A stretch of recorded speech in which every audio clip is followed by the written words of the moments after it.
여러분, 자영업자 손실보상금 이게 지급이 시작되자마자 참 말도 많고 탈도 많네요.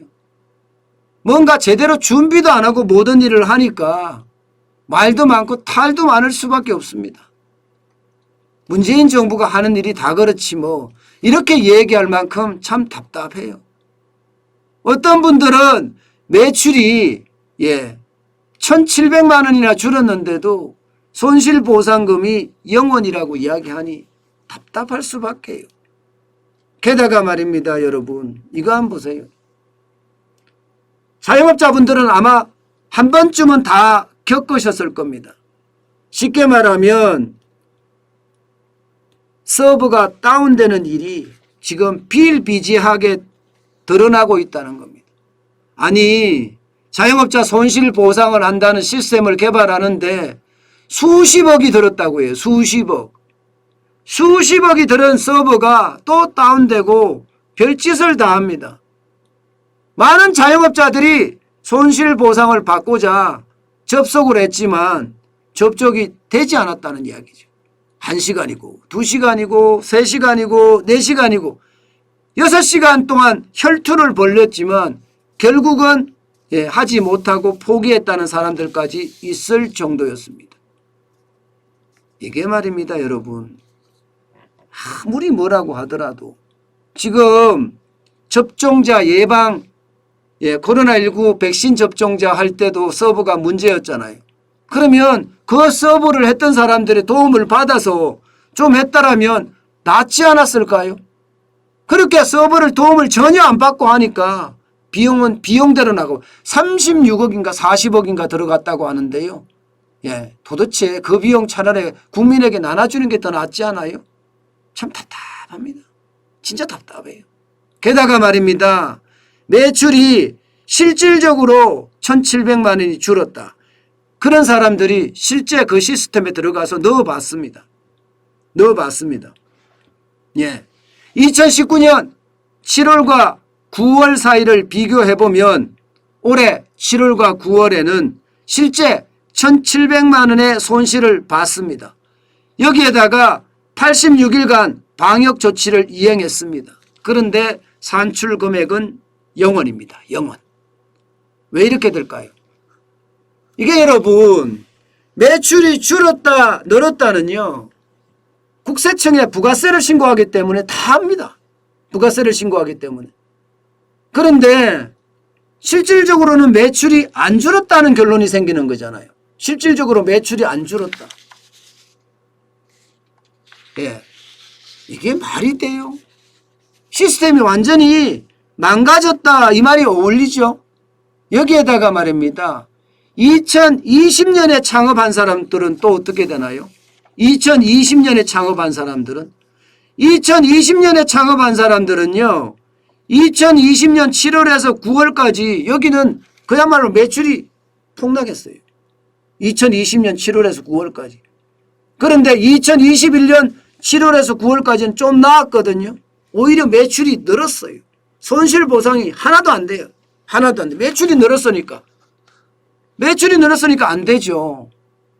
그러면 여러분 2020년에 창업한 사람들은 정부가 행정명령을 내려서 가게 문을 닫았는데도 아니면 손님 제한이 돼서 가게 영업시간이 제한을 받았는데도 결국 못했다는 이야기가 되는 거잖아요. 결국 못했다는. 결국은 말입니다. 손실제한금이라고 이렇게 뿌렸는다고 해도 실제 제대로 되지 않았다 이런 얘기가 되는 겁니다. 저는 그게 참 안타까워요. 참 안타까워요. 2020년이 여러분 이게 보면 중소벤처기업부의 공문인데요. 2019년 7월에서 9월 중에 개업을 해서 실제 2020년 동안 개업한 사람들 있잖아요. 이거는 2019년 평균 인프라 매출액을 활용한다 했어요. 근데 이런 것도 제대로 안 돼 있습니다. 안 돼 있어요. 그러니까 넣기만 하면 제로가 나오는 거죠. 2019년 평균 인프라 매출액을 활용한다는 것, 이것도 또 솔직히 좀 웃깁니다.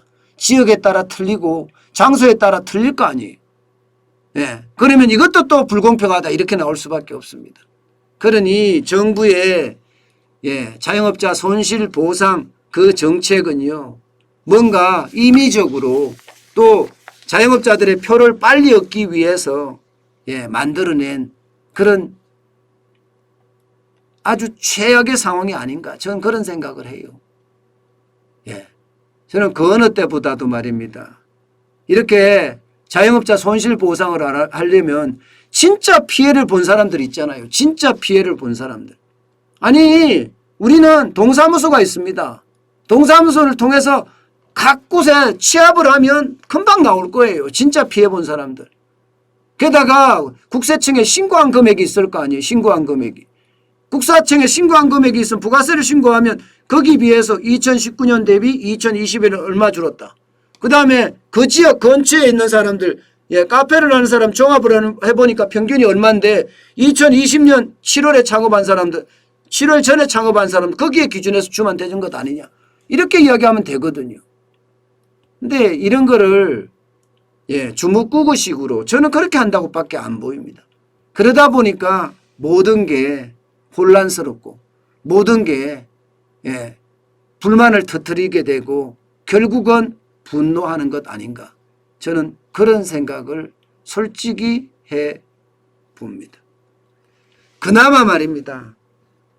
손실보상에 대해서는 진짜 최악의 이야기를 하고 있지만 그나마 여러분 지표 중에 자영업자들이 그나마 좋아할 만한 지표는 또 하나 나왔더라고요. 그것은 이거예요. 한국은행이 발표하는 소비자 심리지수 말입니다. 보시는 것처럼 10월에 106.8까지 올라갔습니다. 이게 100이 기준이니까 106.8이니까 소비를 그만큼 더 할 수 있다는 이야기가 되잖아요. 그러면 위드 코로나가 되면 그나마 자영업자들이 좀 먹고 살지 않겠느냐, 뭐 이런 생각을 할 수 있다는 사실입니다. 그나마 다행인가요? 아마도 그렇게 보이기도 합니다. 어쨌든 우리 경제가 살려면요, 바닥 경제부터 살아야 되거든요. 바닥 경제가 활활 타올라야 돼요. 그래야지 소비가 일어나고, 소비가 일어나야지 기업 입장에서는 생산을 많이 하고요. 생산을 많이 하려면 사람을 뽑아야 됩니다. 자연스럽게 일자리가 만들어지면서 국가 경제가 선순환으로 돌아가거든요.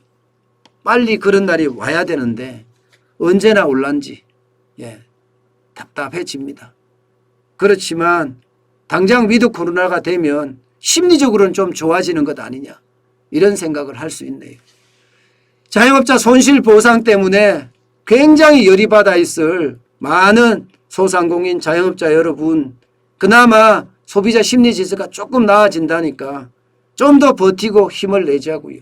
그러면 분명히 우리에게도 기회란 놈이 찾아올 겁니다. 저는 그 기회를 믿습니다. 믿고 또 믿으면요, 여러분, 결국 현실이 된다는 거 여러분들 잘 아시죠?